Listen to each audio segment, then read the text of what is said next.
Wes siap.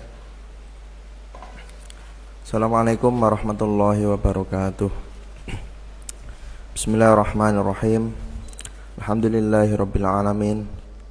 Wassalatu wassalamu ala sayyidina Muhammadin wa ala alihi washabihi ajmain, amma ba'du. Sebelum kita memulai pengajian kitab Syarah Hadis Arba'in Nawawi, mari sebelumnya kita hadiahkan Fatihah kepada baginda Nabi kita Nabi Muhammad SAW, dan juga kepada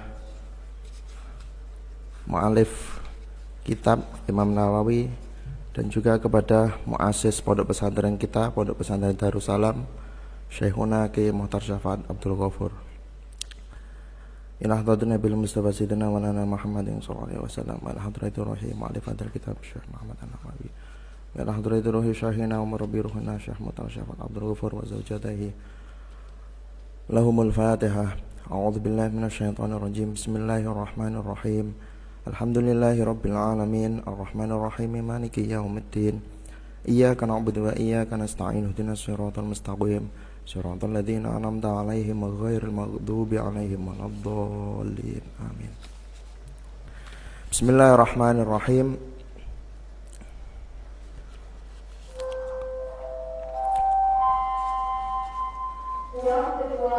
Al-Hadithul Awal. Bismillahirrahmanirrahim. Al-Hadithul Awal. Utawi iki iku hadis yang pertama. Jadi di sini Imam Nawawi mengumpulkan 40 hadis ya, yang kaitannya banyak sekali, hadis-hadis yang berkaitan dengan Ulumuddin. Salah satunya tentang masalah keimanan, tentang adab, tentang al-ahkam al-fiqhiyah, tentang akidah, dan seterusnya. Dengan harapan dengan adanya hadis-hadis ini, hadis tersebut bisa bermanfaat bagi seluruh umat muslim dalam kehidupan sehari-harinya. An Amirul Mukminina, diriwayatakan saking pimpinane pira-pira mukmin Abi Hafsin Umar bin Khattabi, rupane Sayyidina Umar bin Khattab radhiyallahu taala anhu. Kala ngendika sinten Sayyidina Umar bin Khattab, sami'tu krungu ingsun Rasulullah sallallahu alaihi wasallam yaqulu, hale ngendika sinten Kanjeng Nabi, innamal a'malu binniyati wa innama likulli imri'in ma nawa. Faman kanat hijratuhu ilallahi wa rasulihi fa hijratuhu ilallahi wa rasulihi. Wa man kanat hijratuhu lidunya yusibuha aw imra'atin yunkihuha fa hijratuhu ila ma hajara ilaihi. Innamal a'malu angemesine utawi sae pira-pira amal binniyati iku kelawan nganggo niat. Wa innama likulli imri'in, lan ange pangmestine iku tetep kedue saben-saben awa-awaan ma utawi barang nawa kang niat sapa kullu mri'in. Di sini Kanjeng Nabi mengendika bahwasane amal ibadah itu tergantung bagaimana niatnya. Atau bisa diartikan keabsahan suatu amal ya. Amal itu bisa sah kalau memang amal itu ada niatnya atau ada diniati. Wa innama likulli imri'in ma nawa. Jadi apa yang dilakukan seseorang tergantung bagaimana ia niatnya. Satu contoh, semisal kita melakukan mubahat tetapi ada niat ibadah, maka sesuatu yang mubah tadi itu bisa menjadi sebuah nilai ibadah bagi kita. Semisal ketika seseorang makan itu sesuatu yang mubah, tapi ketika makan itu diniati untuk litaqawi alal ibadah, supaya orang itu kuat beribadah, maka makan itu menjadi nilai ibadah yang tersendiri. Dan nanti insya Allah akan dipaparkan lebih panjang dalam syarahnya hadis tersebut. Faman mongko utawi wong kanat kang ono, kanat iku ono apa hijratu, apa hijrah iki lahman, iku ilallahi iku maring Allah wa rasulilan rasul Allah, Fa hijratuhu mongko iku utawi hijrah iki man iku ilallahi iku maring Allah wa rasulih lan rasulnya Allah. Di sini Nabi memberi contoh orang yang berangkat hijrah. Ya, jadi pada zaman dahulu itu sahabat itu mengalami yang namanya hijrah. Kanjeng Nabi beberapa kali melaksanakan hijrah, ya salah satunya hijrah dari Makkah menuju Habasyah. Yang kedua hijrah dari Makkah ke Madinah. Nah, hijrah itu adalah tujuannya dulu di awal era Islam. Kanjeng Nabi hijrah dari Makkah ke Habasyah karena di Makkah banyak mendapatkan serangan atau mendapatkan permusuhan dari orang-orang kafir. Jadi untuk menyelamatkan keutuhan Islam, Kanjeng Nabi sementara hijrah ke Habasyah. Pada saat itu hijrah hukumnya wajib. Nah, lalu dalam hadis ini Kanjeng Nabi mengatakan barang siapa yang ikut hijrah tapi tujuannya adalah ilallahi wa rasulihi, maka dari hijrah itu dia juga mendapatkan pahala dari Allah dan Rasulnya. Waman kanat hijratuhu lidunya, waman utai sapane wong kanat iku ana apa hijratuhu apa hijrah man lidunya iku krana arae donya, yusibu kang merkoleh sapa man ha ing ad-dunya, fa awim ra'atin utawa krana arae wong wedok yunggihu kang nikah kang memperistri sapa ikilah manha ing imro'ah, fa hijratuhu mongko iku utawi hijrah man iku ilama iku maring perkara hajaro kang hijrah sapa man ilahi maring ma.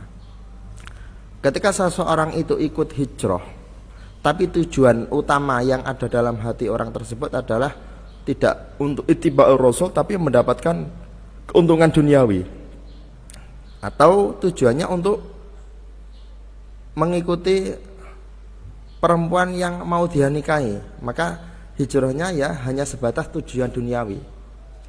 Jadi ada dulu sahabat yang ikut hijrah karena tujuannya untuk mengikuti perempuan yang akan dia nikahi.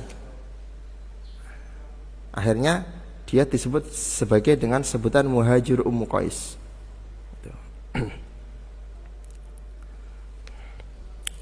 Rawa ngriwayataken hu ing hadis sapa al-imam ini al-imam al-muhadditsina, dua imam ahli hadis rupanya Abu Abdullah Muhammad bin Ismail bin Ibrahim bin Mughirah bin Bardizbah al-Bukhari wa Abul Husain Muslim bin Hajjaj bin Muslim al-Qushari an-Naisaburi fi sahihahima ing dalam sahih Bukhari lan Muslim alladzaini hiya sahihahima huma kang utawi ikilah Sahih Muslim lan Sahih Bukhari iku as-sahul kutubi iku luweh bener-bener pira-pira kitab al-musannafati kang den karang. Jadi hadis ini merupakan hadis yang paling pokok dalam keilmuan Islam ya, karena hadis ini merupakan hadis yang masuk dalam beberapa aspek kehidupan ya, baik aspek ibadah, sosial maupun aspek kehidupan sehari-hari. Kalau kita kaitkan dengan kajian kaidah fikih, dalam kaidah fikih ada istilah kaidah al-umuru bimaqasidiha. Jadi sesuatu yang kita lakukan tergantung bagaimana tujuan kita. Para ulama seperti Imam Syafi'i, Imam Ahmad Ibnu Hanbal sepakat bahwasanya hadis ini merupakan thuluthul ilmi. Ya, jadi sepertiga dari ilmu. Artinya hampir semua keilmuan Islam itu tidak lepas, sepertiganya tidak lepas dari hadis tersebut, yaitu hadis innamal a'malu binniyat. Dalla al-haditsu ala anna niyata mi'yarun litashihil amal. Dalla nuduhaken al-haditsu apa ikilah hadis ala anna niyata ing atase sak temene niat iku mi'yarun, iku timbangan. Litashihil amali keduwe benerno pira-pira amal. Hadis ini menjadi tolak ukur sebuah keabsahan amal. Artinya ketika kita melakukan sesuatu, meskipun sesuatu itu ibadah, tetapi ketika niatnya kita itu salah, maka ibadah itu sulit untuk diterima. Semisal seseorang bersedekah dengan tujuan lillah, tetapi di balik itu dia juga punya tujuan supaya dikenal oleh masyarakat, supaya dia dipuji oleh masyarakat, dia adalah orang yang dermawan dan sebagainya. Maka sedekah tersebut ya baik tetap, tapi satu sisi ada kurang keutamaannya karena dia punya tujuan supaya dipuji oleh orang lain. Dalam urusan ibadah di mazhab Syafi'i khususnya, segala ibadah itu harus berdasarkan dengan niat. Harus dimulai dengan niat. Sholat, puasa, haji, zakat, semuanya ada niatnya. Wudu juga ada niatnya. Artinya jika kita melakukan ibadah tanpa ada niatnya, maka secara al-ahkam asyariyah ibadah tersebut tidak sah. Fahaitsu soluhat an-niyatu soluhal amal.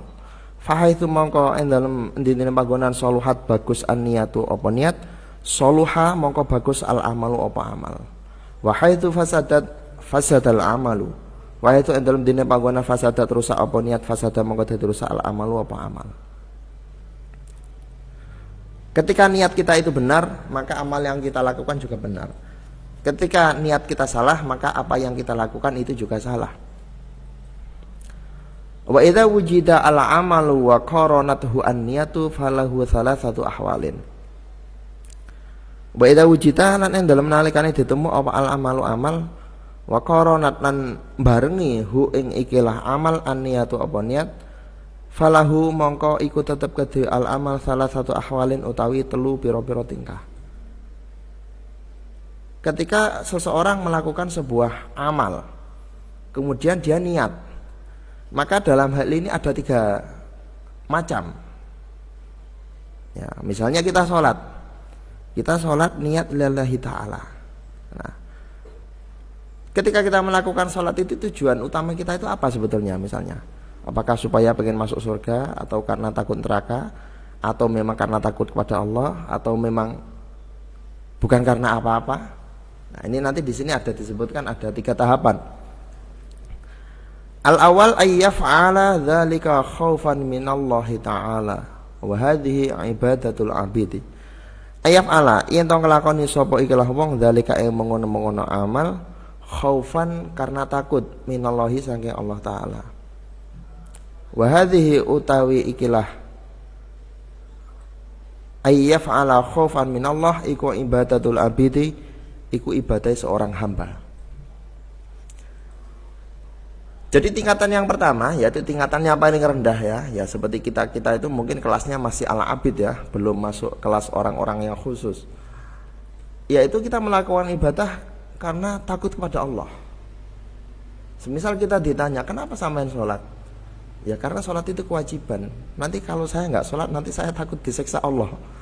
Nanti kalau saya nggak sholat, saya takut nanti dimasukkan neraka oleh Allah. Maka ini benar niat kita, benar niat karena Allah, kita sholat karena Allah, tetapi rasa khauf ini berarti menunjukkan bahwasanya kualitas ibadah kita atau kelas kita ini masih kelas tingkat bawah. Ya seperti kalau kita bayangkan kita naik kereta api, ini kelas ekonomi lah, seperti itu.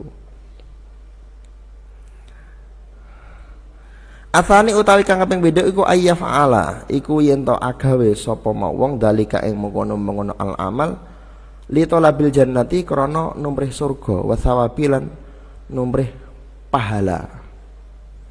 Wa hadhi utawi ikilah ayyaf'ala dzalik li talabil jannah iku ibadatut tujari, iku ibadahe pira-pira wong kang dagang. Untuk tahapan yang kedua, kita beribadah karena tujuan aku ben mlebu surga, supaya saya mendapatkan pahala. Ini kalau Imam Nawawi membahasakan seperti ibadah tujar, jadi seperti ibadahnya orang yang berdagang. Ya satu contoh gini, kita berdagang ya, kita jual pakaian semisal, kita jual pakaian dibeli oleh orang, maka tujuan kita ini mendapatkan keuntungan. Ya, sama seperti kita sholat, kenapa sholat? Ya supaya saya dapat keuntungan dari sholat ini. Apa keuntungannya? Yaitu masuk surga. Berarti ini masih tahapan-tahapan yang ya belum terlalu tinggi lah. Kita masih ada harapan untuk ibadah untuk harapan mendapatkan pahala atau mendapatkan surga. Ya. Ya, tapi ini tidak salah, ini boleh-boleh saja. Ya, bukan berarti terus kita kalau sholat dengan harapan surga ini salah. Ini bukan salah, ini boleh.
Katakan belum bisa ngimbangi banyaknya nikmat yang diberikan Allah kepada kita. Wa yakunu ma'adzalika qalbuhu khaifan. Wa yakunu lan ana sapa ikilah wong ma'adzalika sartane mengkono-mengkono. Wa yakunu lan ana ma'adzalika sartane mengkono-mengkono ikilah ibadah apa qalbuhu apa atine man ana iku khaifan iku wedi. Li'annahu karana sak temene ikilah wong iku la yadri iku ora ngerti sapa wong hal kubila ana ta diterima amaluhu apa amali ikilah wong ma'adzalika sartane mengkono-mengkono ikilah niat amlah utawa ora diterima. Jadi begini, tingkatan ketiga ini orang melakukan ibadah karena menjalani hak-hak dia sebagai seorang hamba. Sudah sepatutnya kita sebagai hambanya Allah, kita harus bersyukur atas nikmat Allah. Bersyukurnya adalah dengan cara beribadah.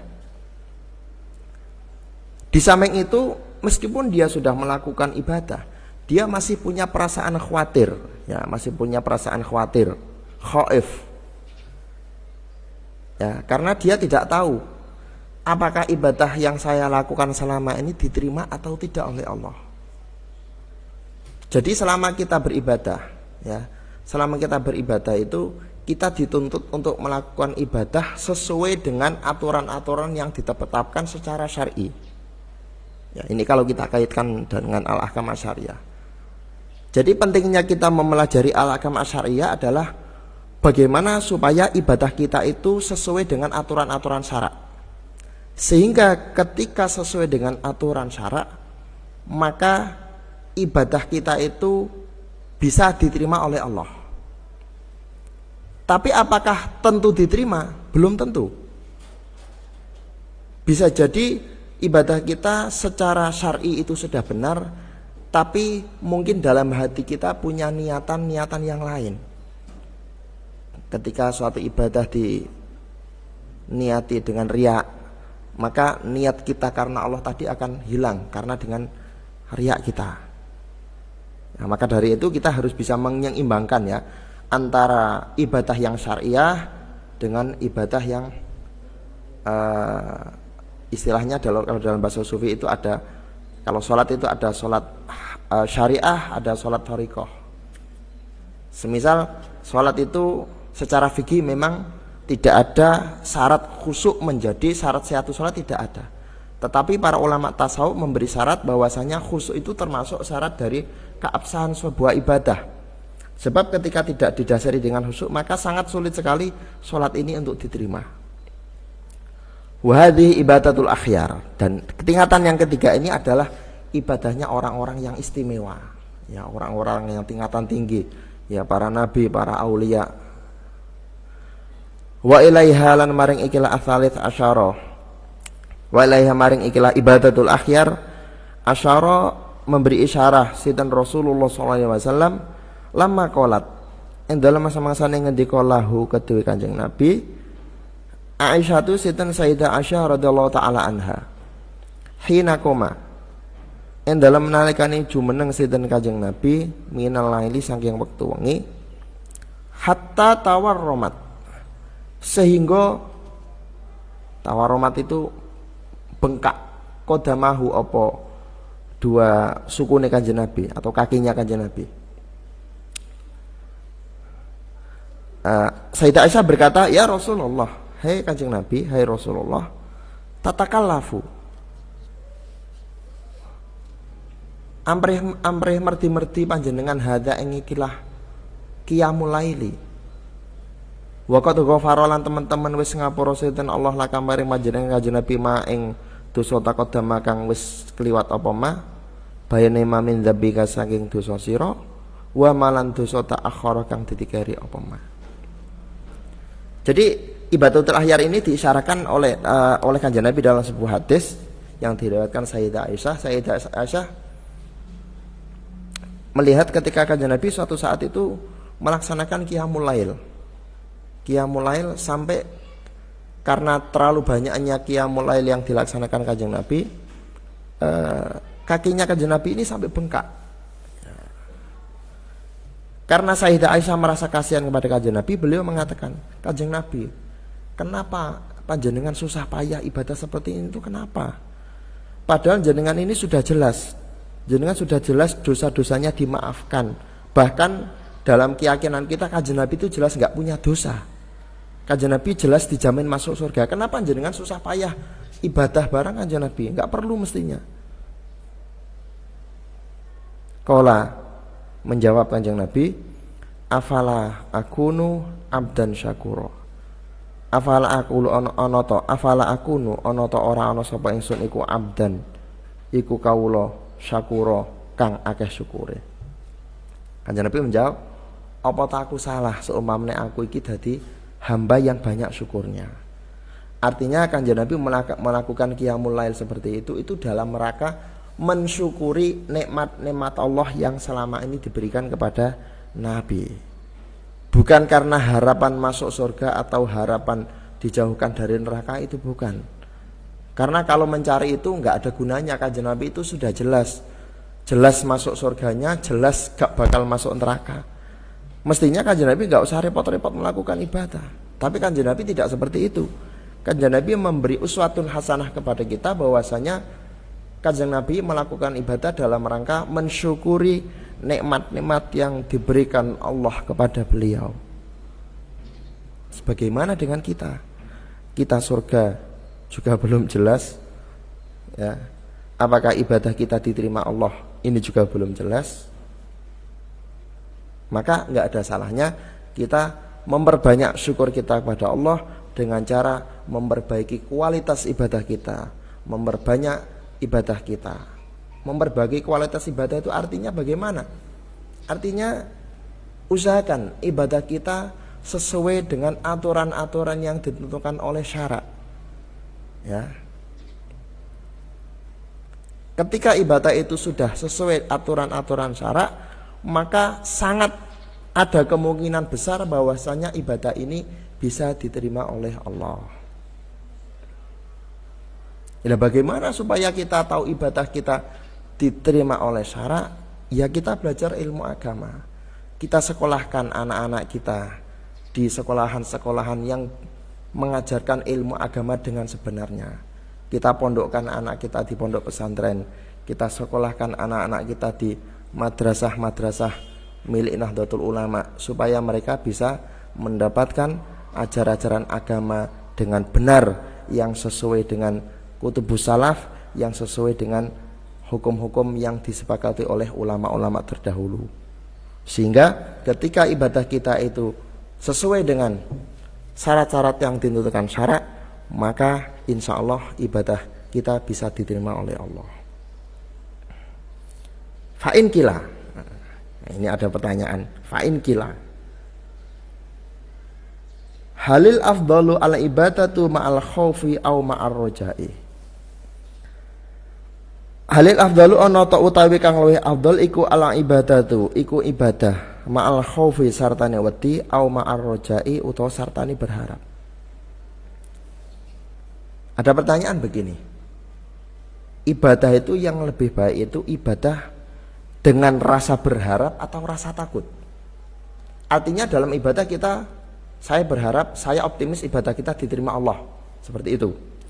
Atau justru kebalikannya, saya ibadah ini takut, kira-kira ibadahku ini diterima apa enggak, jangan-jangan ibadahku ditolak oleh Allah. Nah ini yang baik bagaimana? Kila dikatakan, qala Al-Ghazali rahimahullahu ta'ala, Imam Ghazali dalam Ihya ya, yang paling banyak ketika mengutip hal seperti ini biasanya beliau dalam kitab Ihya Ulumuddin. Al-ibadatu ma'ar roja'i afdalu, utawi ibadah ma'ar roja'i dalam sartane Arab-Arab iku afdalu luwih utama. Jadi sebuah ibadah yang didasari rasa roja, ya rasa berharap, ini lebih utama. Li'anna roja'a karena saat temene roja iku yurithu iku nyebabna apa kira roja al mahabbata ing mahabbah maring Allah, wal khaufu utawi wedi iku yurithu nyebabna apa al khauf al kunut ta ing putus asa.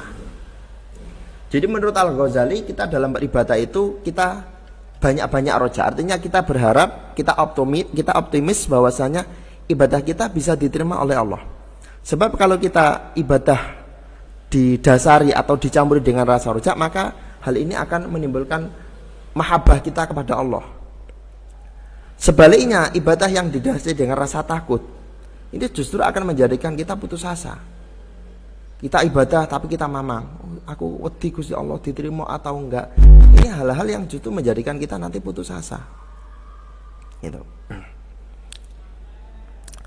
Wa hadhil aksalamu utawi ikilah pira-pira pembagian asalah satu kang telu iku fi haqqil mukhlisina, iku dalam hake pira-pira wong kang ikhlas.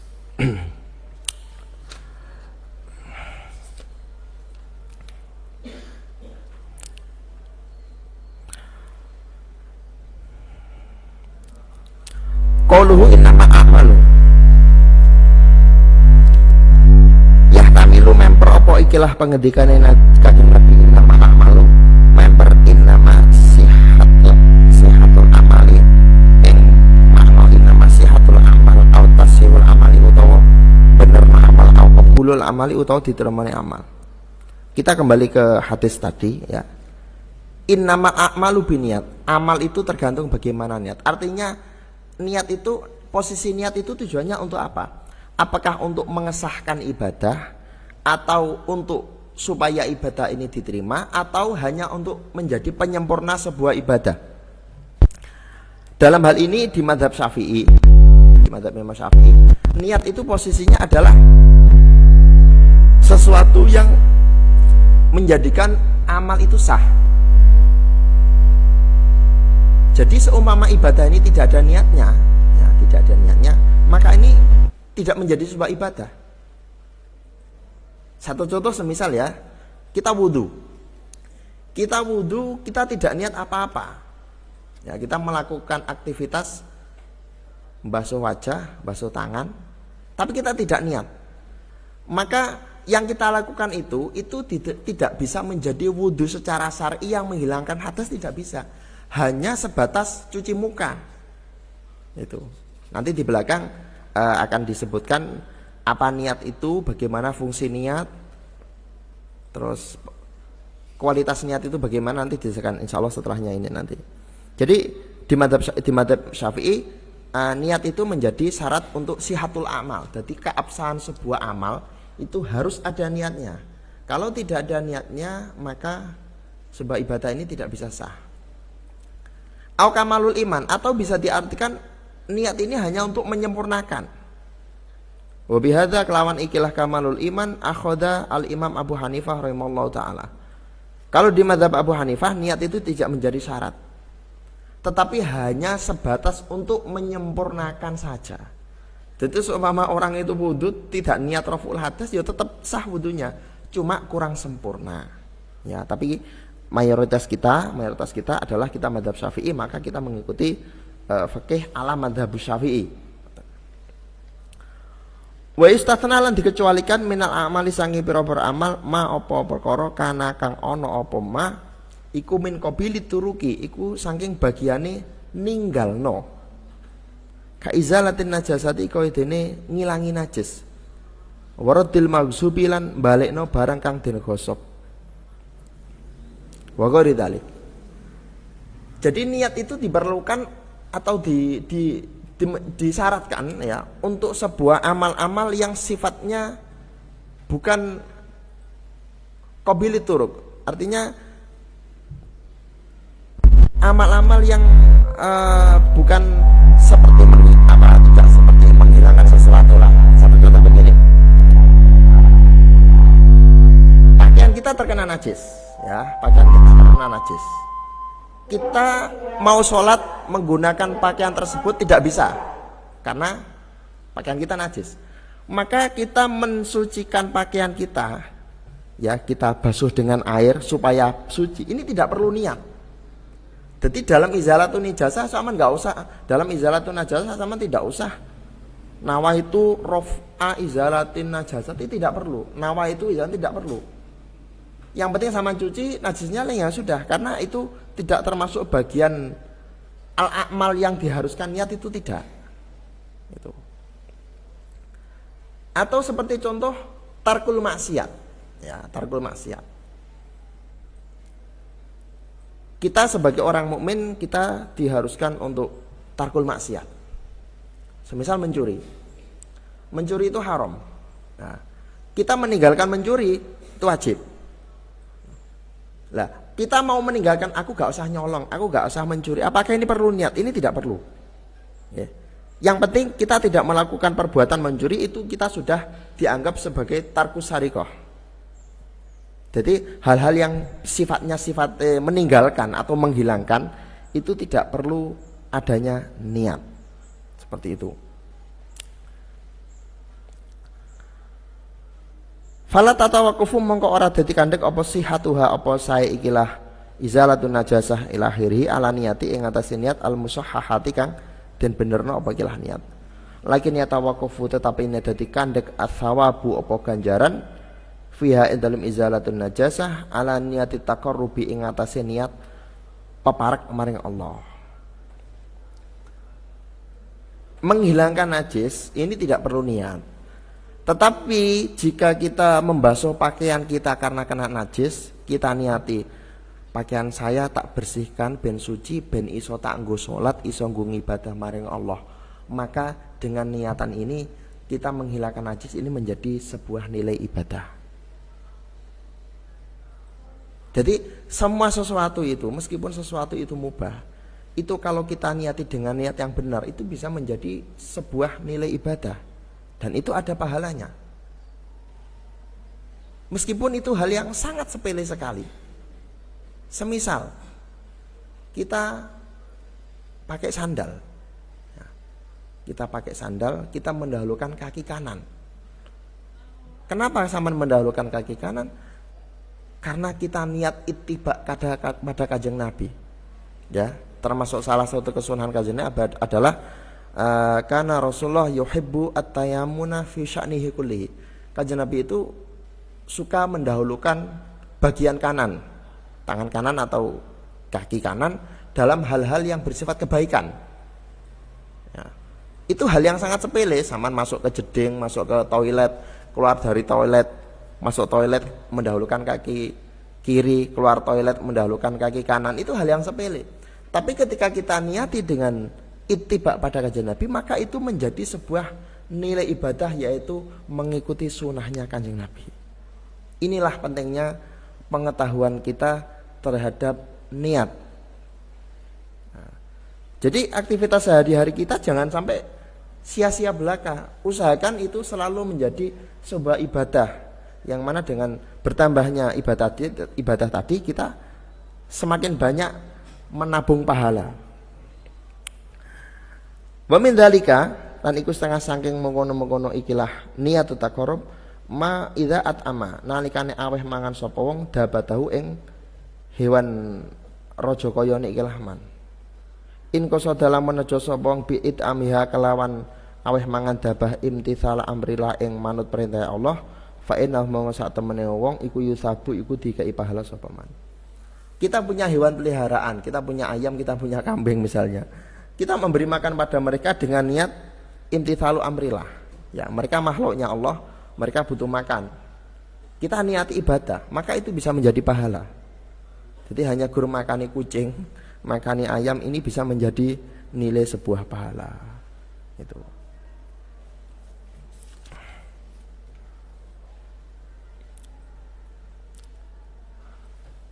Wa kadzalika lan iku kaya mengono-mengono ikilah itamudaba zaujatu utawi memberi nafkah kepada zaujah. Begitu juga seorang suami dia bekerja pagi sampai sore, niatnya adalah untuk mencukupi kebutuhan keluarga, mencukupi kebutuhan anak dan istrinya, maka itu menjadi nilai ibadah yang luar biasa. Apalagi memberi nafkah kepada anak istri itu merupakan kewajiban. Jadi kita usaha, memang secara lahiriah itu urusan duniawi, seolah-olah duniawi. Tapi dibalik itu dengan niat yang benar, maka usaha kita bekerja untuk memberi nafkah anak istri itu bisa menjadi nilai ibadah. Wa'lam lan ngerti sapa sira ana niata ing sak temene niat lughatan iku al-qasdu. Apa niat itu sebetulnya? Niat itu secara bahasa adalah qasdu, kita bertujuan melakukan sesuatu. Wa niyatu utamina syaran dalam syara iku qasdu syai'i iku nejo suwiji-wiji muktaronan haliden bareng no apa ikilah qasdu bi fi'lihi kelan nglakoni ikilah syai'. Jadi niat itu secara syar'i adalah kita berkeinginan melakukan sesuatu sekaligus dilakukan. Makanya dalam sholat itu, niat sholat itu bersamaan dengan awal mulanya rukun sholat, yaitu takbiratul ihram. Ya, jadi ketika kita mengucapkan Allahu Akbar, ya ketika Allahu Akbar, maka dalam hati kita niat usolli fardhu dzuhri. Jadi niat itu ada dalam hati, ya. Nah, jadi dalam kaidah fikih disebutkan ama mahalluha faqal bunawi fi kulli maudhi'in bila munawi. Jadi niat itu tempatnya ada di dalam hati. Itu. Nah, kalau yang kita ucapkan usolli fardhu dzuhri itu merupakan talafut biniat, itu hukumnya sunnah. Talafut biniat itu hukumnya sunnah. Itu. Wa syariat lan den syariatno apaan niatu niat litamyizil adati krana bedakno kebiasaan minal ibadati saking ibadah, au litamyizi rutabil ibadati utawa krana bedakno pira-pira tingkatane ibadah ba'diha rupane sebagiane ibadah an ba'din saking sebagian. Sekarang kita membahas tentang tujuan dari niat itu sebetulnya apa. Salah satu tujuan dari niat itu apa?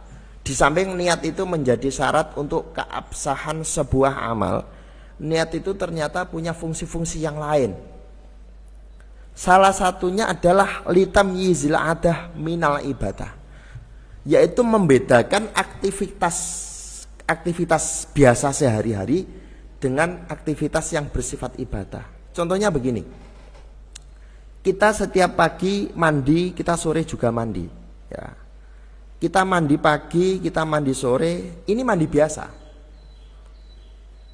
Ketika kita mandi biasa, maka ya tidak ada hukumnya. Kita tidak bisa mengatakan itu wajib atau tidak, pahala atau tidak. Itu tidak ada apa-apanya.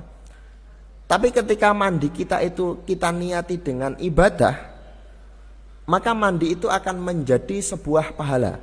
Semisal kita mau sholat Jumat, ya, kita mau sholat Jumat, dalam fikih disebutkan ada kesunahan mandi ketika mau menghadiri sholat Jumat. Itu hukumnya sunnah. Maka dengan adanya niat, maka mandi kita, jadi mandinya sama, ya. Mandi sehari-hari dengan mandi mau sholat Jumat sama mandinya, sama-sama pakai air, sama-sama sabunan, sama-sama samponan, ya. Tapi ketika mandi untuk sholat Jumat itu diniati, niat ibadah, maka ini menjadi nilai pahala tersendiri. Ini yang membedakan antara tujuan dari niat, yaitu tamyizul ibadah anil adah. Contoh lain kita makan, ya, kita makan. Makan itu hukumnya mubah. Tergantung. Pokoknya kita makan. Tapi makan yang tujuannya untuk sahur, karena besok kita puasa, maka kita makan, kita sahur. Makan kita ini adalah niatnya untuk sahur. Maka makan ini menjadi nilai sebuah ibadah. Makannya sama, nasinya sama, lauknya juga sama. Tetapi karena ini ada niat ibadah, maka niat inilah yang membedakan antara makan yang biasa dengan makan yang menjadi ibadah. Ini salah satu dari fungsi niat. Ya, itu juga disinggung dalam ini, kalau kita cari dalam kitab fikih, ini masuknya dalam kajian kitab Qawaidul Fiqh, ya, ada di bab awal al-qaidah al-umur bimaqasidiha. Ya, dalam nadumnya disebutkan maksuduhat tamyizu lil ibadah mimma yakunu syibhaha fil adah. Kama tamyizu ba'duha min ba'din fi rutabin kal ghusli wat tawaddi. Aw litamyizi rutabil idabah. Atau fungsi kedua, ya, salah satu fungsinya lagi adalah membedakan tingkatan-tingkatan ibadah. Ya, tingkatan ibadah. Tingkatan ibadah ini bisa kita contohkan begini. Kita sholat subuh dengan sholat duha ini sama-sama 2 rakaat, sama-sama tahiyatnya cuma 1 kali, sama, nggak ada bedanya, rukunnya semuanya sama, takbiratul ihram juga, fatihah juga sama, tetapi pahalanya beda. Kok bisa? Iya, karena sholat subuh ini sholat fardu, wajib. Kalau sholat duha ini sholat sunnah, maka pahalanya di bawah sholat subuh.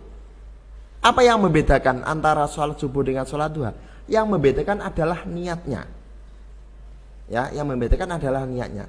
Karena dalam sholat subuh itu niatnya adalah niat usolli fardhos subhi, maka kefarduan ini pahalanya lebih tinggi daripada kesunahan. Apa yang membedakan antara keduanya? Yang membedakan adalah niat. Jadi dalam kaidah fikih disebutkan salah satu fungsi niat adalah at-tamyiz baina rutabil ibadah. Jadi antara tingkatan-tingkatan ibadah yang satu dengan yang lain. Kita ambil contoh lain, puasa Ramadan dengan puasa Senin Kemis itu sama. Cara puasanya sama, waktunya juga sama, mulai sebelum subuh imsak itu sampai maghrib sama. Sahurnya sama, buka puasanya juga sama. Nggak ada bedanya. Tetapi pahalanya beda. Kenapa kok bisa dibedakan? Karena niat yang membedakan. Untuk puasa Ramadan diniati puasa fardu, maka menjadi pahala fardu. Untuk puasa Senin Kemis niatnya adalah sunnah, maka pahalanya sekelas pahala sunnah. Kita tahu bahwasanya antara fardu dengan sunnah tingkatannya lebih tinggi fardu. Itu yang membedakan. Maka disinilah pentingnya kita mengetahui lebih detail tentang niat. Kalau kita berbicara niat banyak sekali mestinya. Salah satunya adalah bagaimana syaratnya niat, bagaimana caranya niat, bagaimana waktunya niat, apa tujuan dari niat, di mana tempatnya niat. Itu semuanya dibahas dalam kitab Qawaidul Fiqh, ya. Kita kalau kita ingin tahu silakan bisa dilihat. Yang mungkin dulu pernah di Pondok Pesantren Darussalam, mungkin alumni bisa dilihat kembali kitabnya di kitab Idhahul Qawaid Al-Fiqhiyah, ya. Kalau di sini sekarang pelajaran kelas berapa? 2 wusta apa 1 ulia itu saya lupa, ya. Dulu pelajaran kelas 2 wusta itu bisa dilihat kembali, silakan. Ketika kita pengen lebih detail, ketika pengen tahu apa sebetulnya niat itu. Ya, di mana tempatnya niat, apa tujuan niat, kapan waktunya niat, itu macam-macam. Ya. Hampir semua ibadah kalau waktu pelaksanaan itu rata-rata bersamaan dengan awalul ibadah kecuali puasa. Kalau puasa itu boleh sebelumnya. Mithalul awal, contoh pertama, al-julus fil masjidi. Iku lungguh fil masjidi yang dalam masjid. Qad isogdu terkadang dituju apa julus lil istirahati krona arah istirahat fil adati yang dalam adat. Waqt isogdu lan terkadang dituju apa ikilah julus lil ibadati krona arah ikilah ibadah biniyatil i'tikafi kelawan niat i'tikaf. Fal mumayyizu mongko utahe kang bedakno bainal ibadati antarane ibadah wal adati lan aktivitas biasa. Ada itu ya kalau saya artikan aktivitas sehari-hari itu. Aktivitas biasa bukan aktivitas ibadah. Iku aniyatu iku niat. Jadi contoh pertama di sini disebutkan dalam kitab ini kita layah-layah di masjid ya. Kalau orang Jawa menyebutnya layah-layah ya. Layah-layah itu santai-santai di masjid, duduk ndopok di masjid. Kalau kita duduknya biasa, nggak diniati itikaf, itu ya nggak ada pahalanya, biasa saja lungguh gitu aja. Tapi kalau kita lungguh, ndopok bahkan tertidur misal, ya, tapi kita niat itikaf, maka ini menjadi sebuah pahala. Ya, makanya sangat beruntung sekali ini santri-santri Darussalam karena dia tidurnya di masjid ya. Jadi sebelum tidur nawaitul i'tikaf fi hadzal masjid lillahi ta'ala, terus keturun sampai subuh. Jadi dia i'tikaf mulai dari jam 12 malam sampai menjelang subuh. Padahal turu aslinya, tapi turunnya jadi ibadah. Ini luar biasa nih, geng. Tapi kalau kita hanya ndopok di masjid, hanya duduk-duduk atau bahkan tidur tidak diniati ibadah, ini hanya sebatas aktivitas biasa, tidak ada nilai pahalanya sama sekali. Itu. Wakadhalika lan iku kaya mengkono-mengkono ikilah al-julus al-ghuslu utawi adus qad yusodu terkadang disejo bihi kelawan al-ghuslu apa tandiful badani apa bersihno badan fil adati ing dalam adat. Qad yusodu lan terkadang disejo bihi kelawan al-ghuslu al-ibadatu apa ibadah. Fal mumayyizu monggo utai perkara kang bedakno huwa hiya al-mumayyiz iku aniyatun niat. Contoh lain adalah mandi. Ya. Mandi itu ketika tidak kita niati, maka itu hanya sebatas aktivitas sehari-hari yang tujuannya membersihkan badan dan seterusnya. Tetapi ketika mandi itu kita niati ibadah, mandi sholat Jumat, ya, maka ini bisa menjadi nilai ibadah bagi kita. Atau bisa jadi, lah seumpama enggak hari Jumat bagaimana? Mandi itu supaya menjadi nilai ibadah, bisa.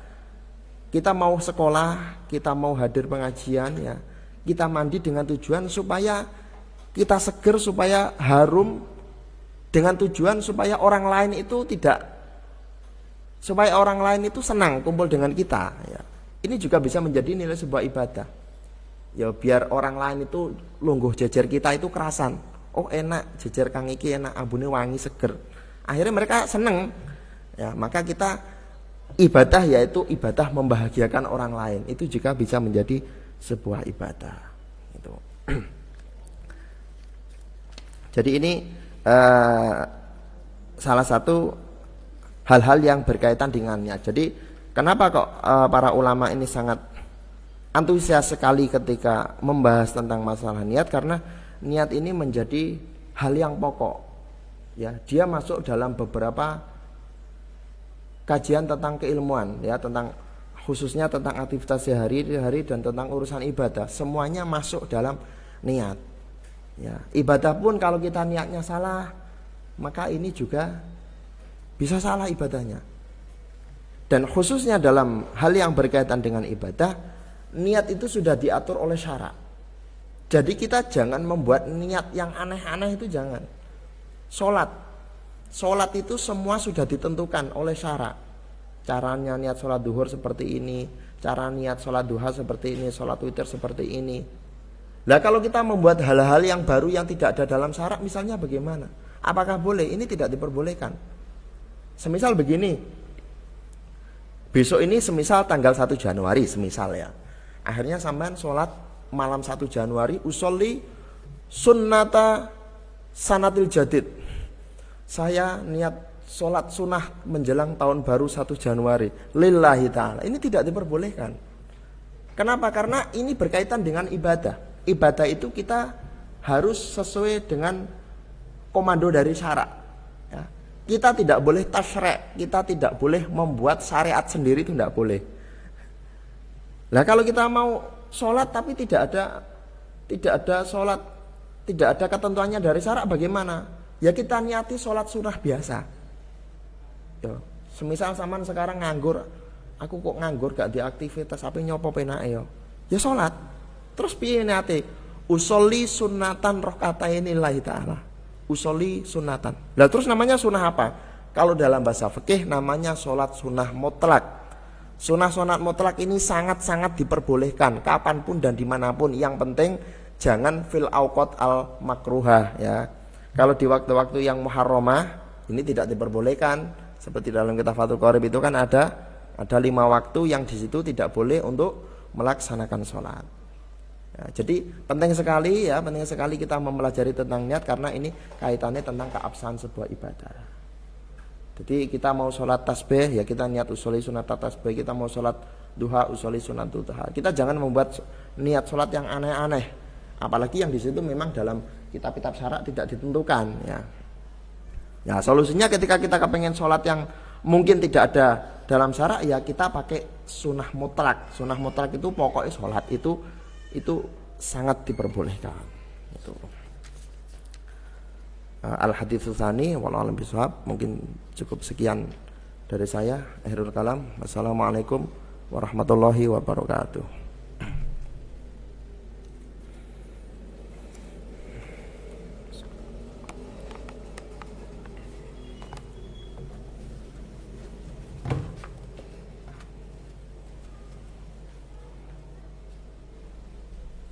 Saya